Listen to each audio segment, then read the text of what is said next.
What's going on, Sens fans? Welcome back to another post-game coverage. I'm joined with Jack, like usual, and another good win tonight against Winnipeg. Not a good game, but a good win.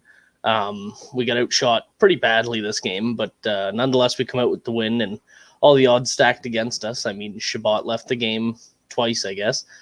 Philip Gustafson's in net, his sixth time in the NHL, and yeah, just typical game that you expect us to win. Yeah, no, I thought that's one of those games where when they are competing and stuff and they're actually a good team, like those are the kind of wins you need. You can't let those games slip away, and they've had a few of those this year, but that was a great effort. Like, a lot of positives or not a lot of positives, just a few, but they were major factors, right? The PK was just fantastic, and Gustafson, man, he's really climbing up that depth chart pretty quickly. Yeah, he is. I think he's definitely making a case for himself. And yes, maybe Joey Decord could be as well if he was not injured right now. Mm-hmm. But I think he's definitely making a case for himself to be the one protected. And being 2 years younger and a different style goalie, I think. Decord's more athletic, but Gus is my pick still.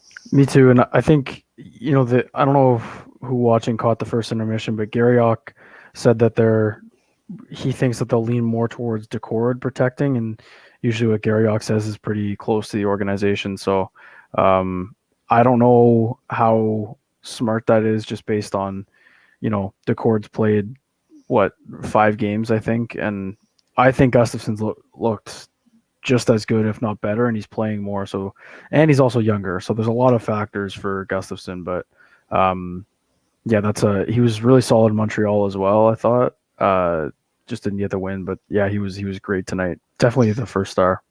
Yeah, and I will address this comment. Are we sure Zaitsev's goal counts? Thought he was only allowed empty nets. Yeah, for those of you who don't know, this is Nikita Zaitsev's first goal on a goalie in Ottawa. So he has 3 empty net goals, and this is his 4th goal. First one with a goalie in it. So what a shot, though, eh? Like usually he misses the net with those shots, and I was kind of thinking, don't wind up if there's no one around and it was just going to go wide again, but he hammered that, and Brossoit didn't really see it, didn't have a chance. And he had a quietly really good game too. Zaitsev did. All the D looked really good. They all really stepped up when Shabbat was gone, which isn't easy to do because those are some big shoes to fill. Like we saw at the beginning of the season when Shabbat missed a couple games, like this team looked lost, right? Yeah. But now that they're a bit faster back there, like Mete looked great again tonight. So a lot of positives from tonight after being eliminated on Saturday. I think one of my biggest positives out of tonight is that Chris Tierney took 2 faceoffs tonight. Wow. Yeah. That's telling, I think. I don't think he's had his best stretch. And DJ's, that's good, right? He's shying away from the veterans. And let's look. Pinto took 8 faceoffs, right? Yeah. So that really does say something, I think, about the coaching staff and how they perceive Tierney right now, because he's not had a fantastic season at all. Yeah. We can stick with the forwards for a minute. We'll get back to defensemen, but Connor Brown again leading the way with ice time and earns every second of it. It's mind blowing. And I just put a poll up, and I'll actually check it right now to see what it's at. But I asked, would you rather have Connor Brown or Anthony Cirelli on your team? Right now, it is 57% Cirelli. So I think it's very close and closer than people think. Obviously, the Tampa to Ottawa market is a little different. But Connor Brown is just offensively gifted this season and defensively as steady as he always has been. He's looked so good, I think, and now that the puck's going in for him, people are appreciating him more, but he's so good with the puck on his stick. He kind of, we link a lot of players to Mark Stone because it's so easy, because he does so many things well. But I think that Connor Brown has the same tendencies as Stone, but he's got the feet under him too. Like Stone's biggest thing was he couldn't really skate that well. So the way that he skates is just like, it's so impressive, I find. And it puts himself in good positions. He's just one of those really good positional players, and it's a really good example for the young guys to learn by. Like if Stutzel can learn from that, and even Kachuk and Batherson, then that's A-okay. Yeah, absolutely. And surprisingly, kind of, but not really, following Connor Brown is Nick Paul. And a lot of this does have to do with the PK time.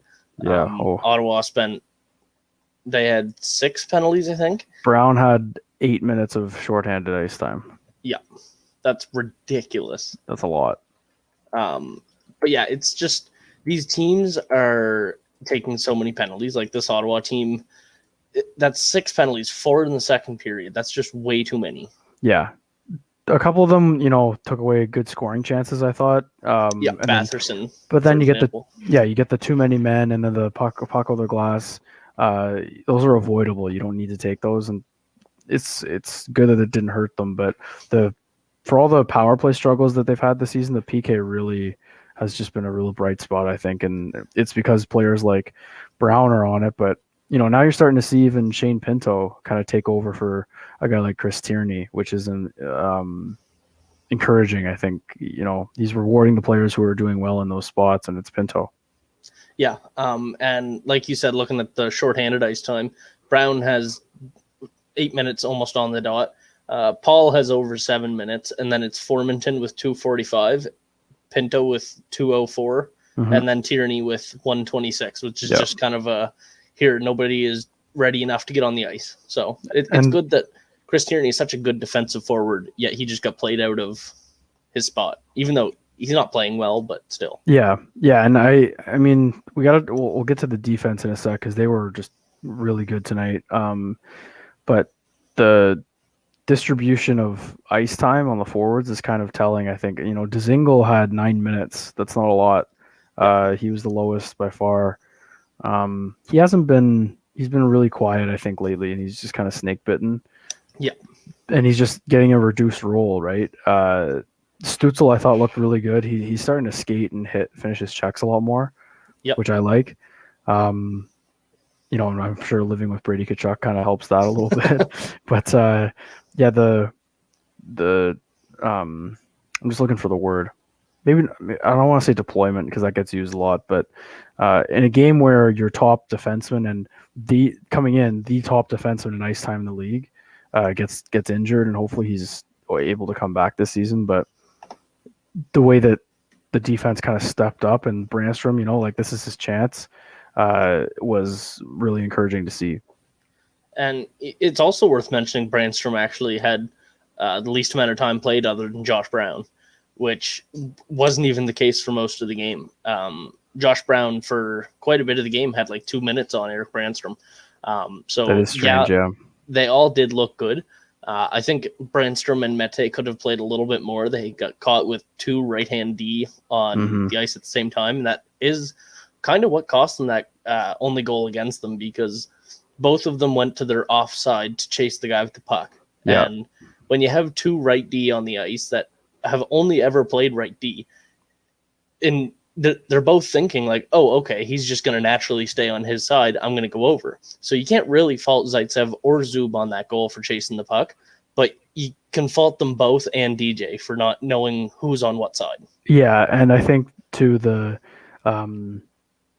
you can't just double shift Mete and Brandstrom, like they need a break at some point. Yep. But 4-on-4 after commercial break doesn't really seem like the time to do that, especially with those two. I thought Brandstrom, for the lack of ice time, I guess, that he got compared to everyone else, doesn't even seem that way. I think it was pretty evenly distributed, just maybe not at the end there. But he spent 4 minutes on the power play, and like Mete had 39 seconds. So he ran it. He ran the power play. I thought he did a pretty good job. Problem with penalty killing is it takes your top forwards and your top guys out of it. So the top line kind of struggled, except for they got that last goal. Batherson sets that up, but I thought that they struggled all night, and they end in Montreal on Saturday for that matter. So hopefully they can finish a little stronger than they have been. Yeah, and that second period, outshot 17-4. It just, this whole game was pretty sloppy in general. They somehow held it in. They were pretty tight defensively this whole game, even though they were still sloppy. But it's one of those games that nothing really exciting happened. We can get into the extracurriculars in a minute, but it's just, I feel like it was a really sloppy game for both teams. Yeah. And yeah, Sorry, I'm just kind of I just saw on Twitter here. Caulfield got the OT winner again. really, Montreal tied it with a minute left, and he got the OT winner again. Oh that's boy. annoying. Yeah, this kid seems like the real deal. So this is why I don't like that, because I would like a Montreal Toronto first round, I think. Yeah. And I think the Jets losing and then the Habs getting 2 points either ties them or puts them 2 points away. They're tied now, I think. They're tied now, I think. Yeah. Unbelievable. So the Jets need to get out of this so that we can get a Montreal Toronto first round, because everyone wants to see that. Yeah. And then I think everyone can agree they want to see Matthews versus McDavid in the second round. So yeah. Which I don't know if that would happen if the Habs play the Oilers. So that's, man. Either way, we're going to see. I think it kills me to say it, but I think the Jets are the only team that could could beat Toronto in the first round. See, I'm thinking Montreal looked good in the third period against Ottawa. And then I'm assuming, it's a good game against the Leafs there too. But, got to get teams when they're hot, and I don't think the Jets are hot right now. They've lost 7 straight. That's a lot of losses with 5 games left or however many. It is.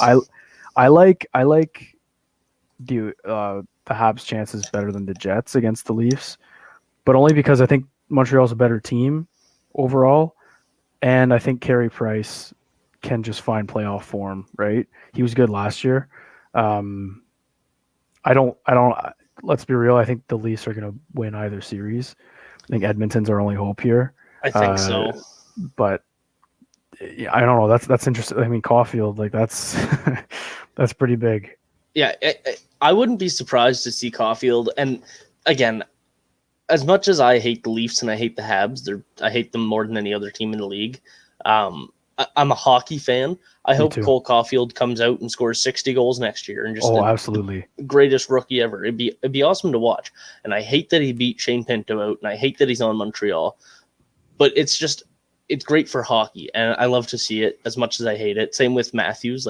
It's great that he's scoring so many goals. I just hate that he's Matthews on Toronto. I was gonna say the same thing. Matthews got his 39th this season. He just got that tonight. That's good in a normal year. And I'm thinking about watching the Sens game on Saturday and seeing Caulfield score that. And my heart just sank because I'm like, oh my God, this kid's the real deal. We got to deal with him for so long. But you think about the Habs in Toronto, that's just been a rivalry for so long. And then in the last 5 years, it's been Matthews scoring against them and just lighting them up. Habs fans, how elated must they feel that Caulfield just did that to them? And then on the other side, Leafs fans have to be thinking oh my God, now there's a goal scorer on the other side that's just gonna be there too. So it's definitely really interesting. I think not great that they're on either side of us, but the Sens have their own thing going on here. Yeah, I mean we kind of have our own internal rivalries right now between the team and Melnick and whatever's going on today. But yeah, outside of being a Sens fan, it's just awesome for the game, and this league is becoming so fun to watch. And didn't even mention Connor McDavid, who it doesn't look like it now, but it's possible for him to hit 100 points in a 56-game season. He's on pace because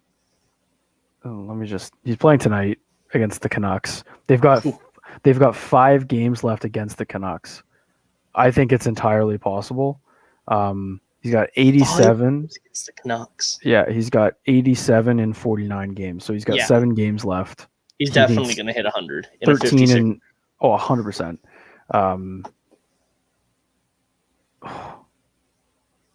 That's mind-blowing. I just want to see him do it just because you want to witness history kind of thing, right? Yeah. And you can say the same about Matthews, right? 39 goals in, I think it's now 48 games. That's incredible. That's unheard of almost. So it's fun to watch, and it'll be cool to see how the playoffs play out. But yeah, the Sens just put a dent in what we thought. The standings have been Toronto, Edmonton, Winnipeg. Edmonton and Winnipeg have been flipping a little bit, but it's pretty much been Leafs, Habs, Jets, Oilers set up for the whole season, right? Since Calgary started to fall off. And I think the Habs just threw a wrench in that, and the Sens are helping that out too. So Yeah, it's fun stuff. Yeah, this team just loves playing spoiler. Like, They do. no matter what, we just come in and we'll ruin whatever hopes you have. Look, the Sens, let's just focus on this last bit. So the trade deadline was the 12th, right? Yes. April 12th. Yeah. So they lost 6-5 to the Leafs on the Saturday, the 10th. That was like back and forth game. That was fun to watch. The 12th was the trade deadline. They traded away all those depth guys, got all the young players in pretty much. They beat the Jets. Since that day, April 12th, they have 3 losses, 2 in regulation, 1 in overtime, and that's in 10 games? 3, 4, 5, 6, 7, 8, 9, 10 games. Yeah, so 7, 2, and 1. Unreal.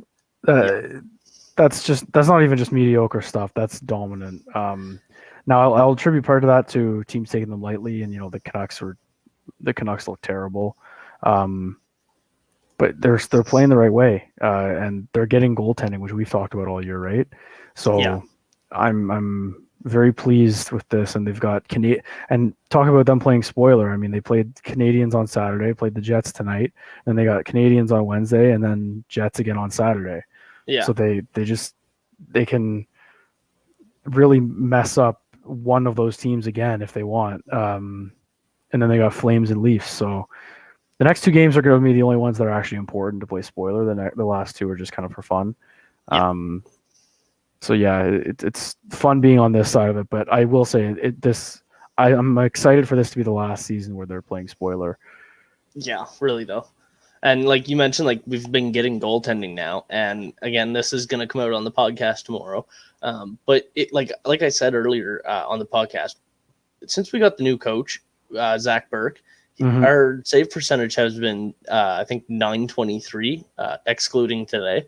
Wow. So like, there's been a difference all month, and up until now, if this would have been any earlier and we had a chance to make the playoffs, we would be right there. So.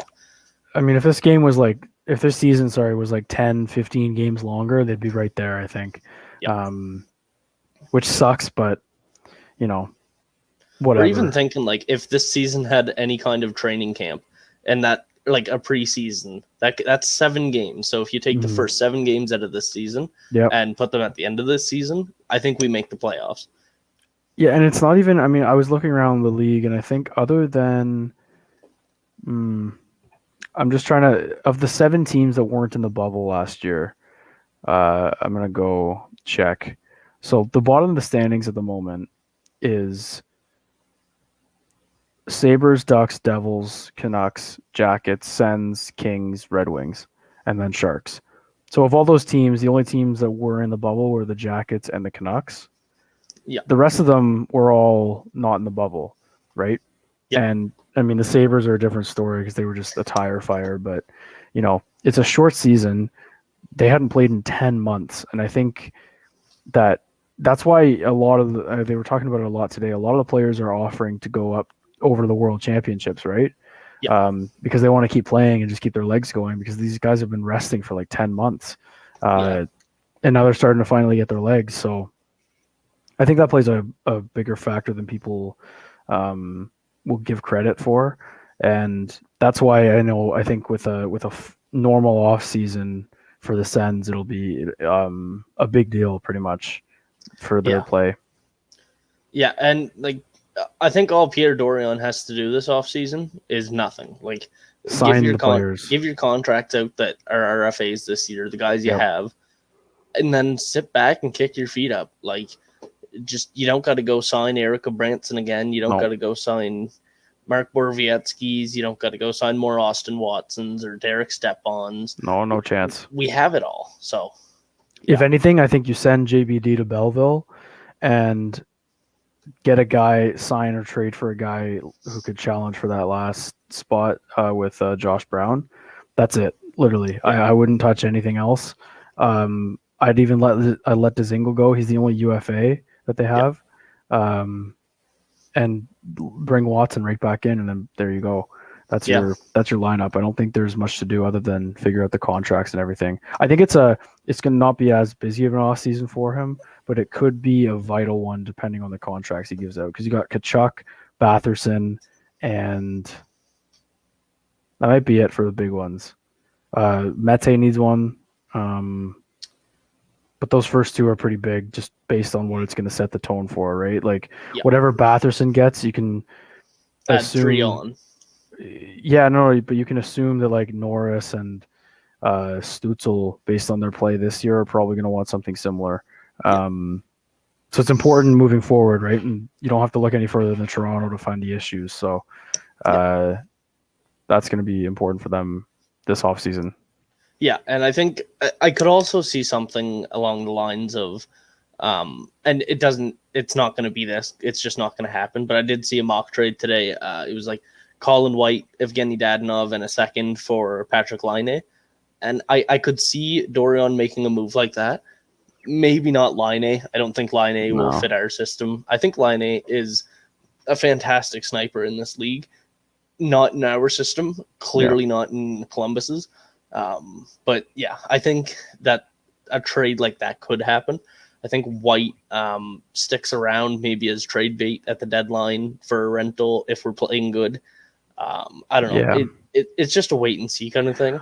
White, sorry, I don't mean to cut you off there, but White's been good this season. He's been better than he was. He's just got a lot of term left. I would think you need to give Pinto another season, give him the camp and figure out where they're at next year, because I don't like trading away White and then you got Pinto who's he's playing okay, but he isn't scoring or anything, right? He's just kind of being responsible, which is nothing wrong with it, obviously, but and Tierney's not it. So then behind Norris, you just got this gaping hole all of a sudden. So I don't know how that would play into it, but other than that, for changes, I would think maybe like Logan Brown, depending on what happens with him. I think he's going to get traded. Or he might come into the lineup next year and be our second line center. Like, that's what I mean. You can't give up on a guy that's still in your system. No chance, right? And but another interesting name that was mentioned was Ridley Gregg. Yep. He seems to play DJ Smith hockey. And that would be, if Gregg comes in and starts, producing and doing the right things, then I think, or if he impresses in camp, I guess, because they're gonna have a proper training camp this year. Because you can't send him to Belleville, so it's either stick with the Sens for a bit or go back to Brandon, or I think that's where he is, Brandon. Yeah. But if he comes in, then I'd be like, okay, White is definitely a trade candidate moving forward. So that's kind of the outlook, I think. But we'll still got a few games here left, and they can evaluate, I guess, what they have. There's some guys chasing down some pretty big milestones, right? Like Brown can hit 20 goals, and I'm sure a few of the other guys want to hit a certain point total in their minds. So we'll see how that plays out.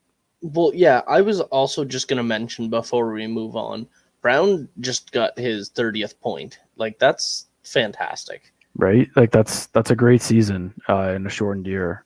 Yeah.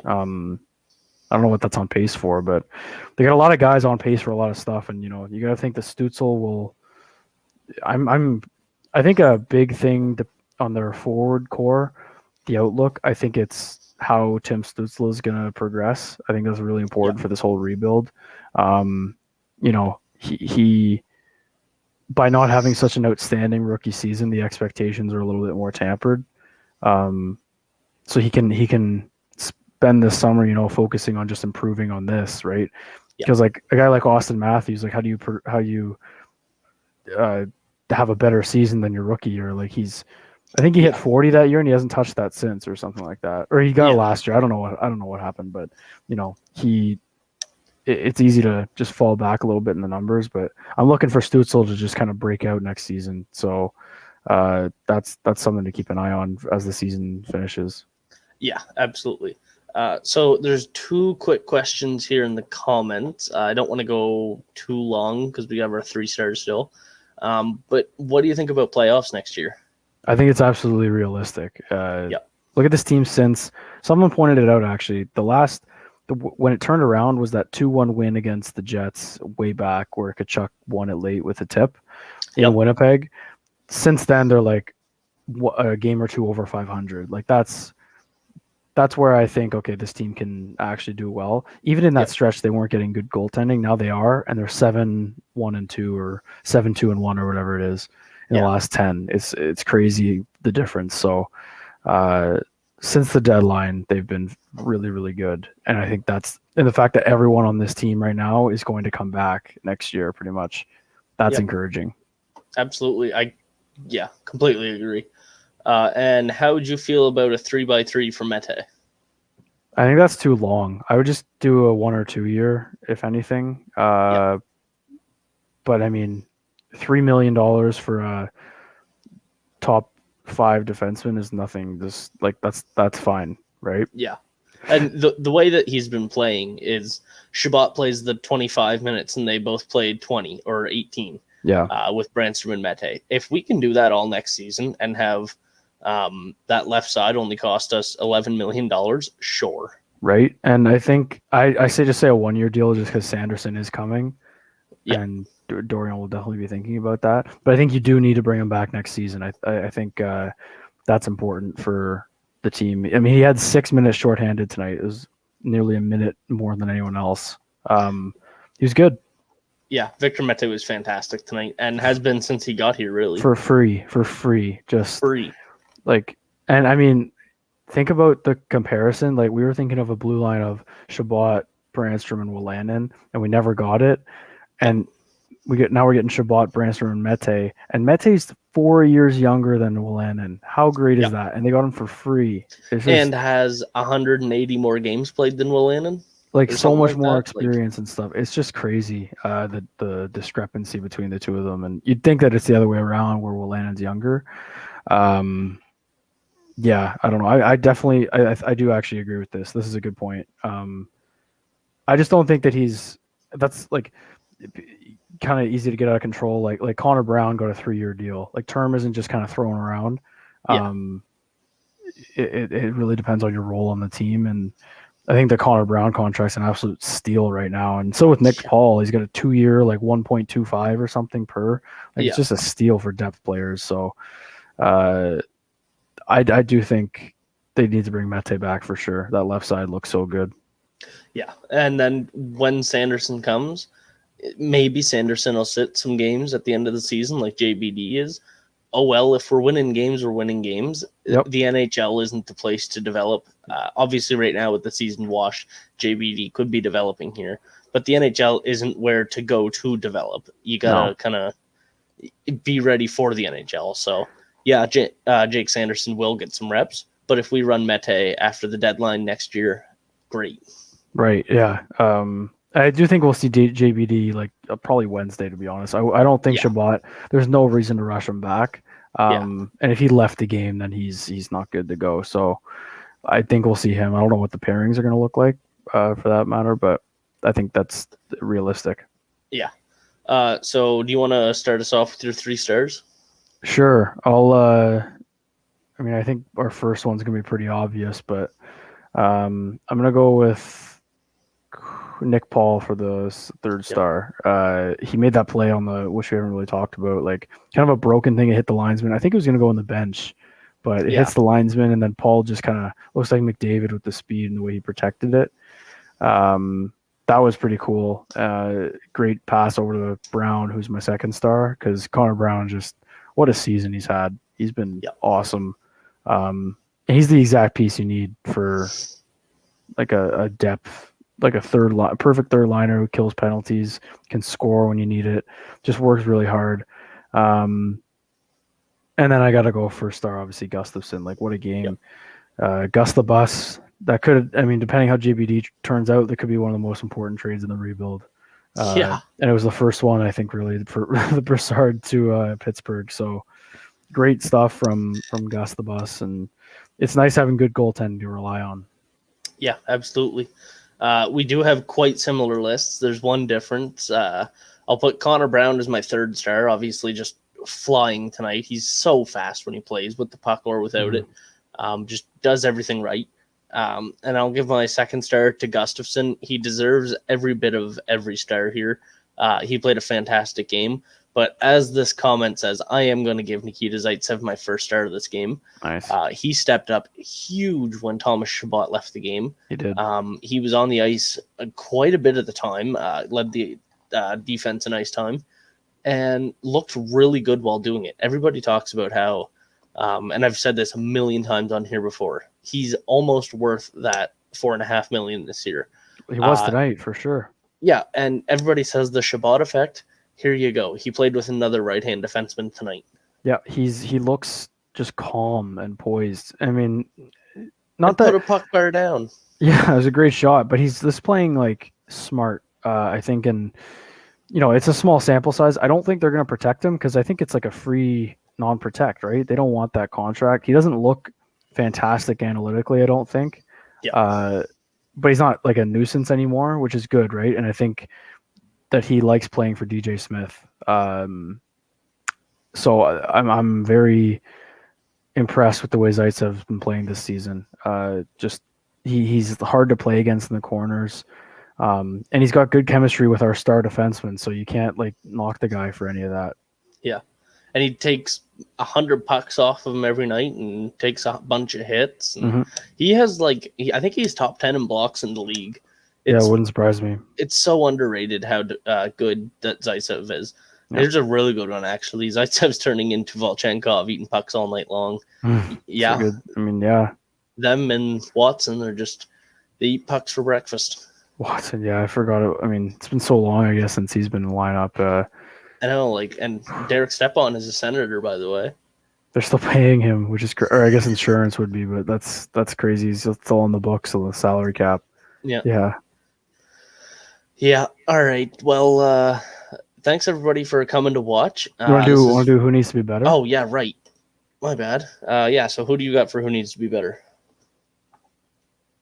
I'm gonna go Dadonov because there were 2 or 3 times tonight where he just ruined like a rush opportunity with Stützle. I thought. He was slow shooting it. It's frustrating because Stützle's got the legs going, and when you're playing with a fast player, you get him the puck and get to the open areas. So that's my guy. I think he just needs to be smarter with it on his stick and work out some chemistry with Timmy. Yeah. And I'm actually going to go on the other side of that and say I think Timmy needs to be better. Wow. He did have a great game at times. He had a really poor game, at least to start, at least. And it's just I really expected a hotter start from him. And obviously this season didn't disappoint me at all in any way, really. But I think Timmy just needed to have that extra step, and at least to start the game in the first 25 minutes of the game. Yeah, fair enough. Obviously, he took that penalty for falling when he was getting muscled out by. Yeah, I don't remember who it was, but it was DeMello. DeMello, yeah. Yeah. And actually, we didn't even mention all the fun stuff that happened. So Josh Brown one punch. Who was it? Matthew Perreault. Yeah. Put him to the ground, and nobody even saw what happened. The whistle blew. You saw them jabbing at each other, and then came back, and Josh Brown had his gloves off, and Perreault was on the ground with blood. Yeah, they didn't even get a camera angle. They just went to commercial. It's like, I don't know what happened, but yeah. And then I guess Logan Stanley just kind of asserting his toughness against Chabot and Stützle and everything, and Tkachuk had a couple nice hits. It was a physical game. It was. Tkachuk had 6 hits. Yeah. Just a casual night for him. No shots on Saturday for him. I know. First game Crazy. In a year and a half, year and 8 months, I think. Crazy. He had 2 tonight, but yep. I think that's because he's learning to play. Like he's playing with Norris. Like, I mean, Norris had 2, Bathson had 1. Like he's playing with snipers, kind of, right? So get them the puck instead. But yeah, that's a bit different for him. Yeah. So, appreciate everybody coming to watch and leaving all your comments and everything. So, we'll see you on Wednesday. It's a game against the who do we play Wednesday? Montreal. Yeah. So that'll be exciting. Excited to do that again. So, yeah, thanks for coming, everybody.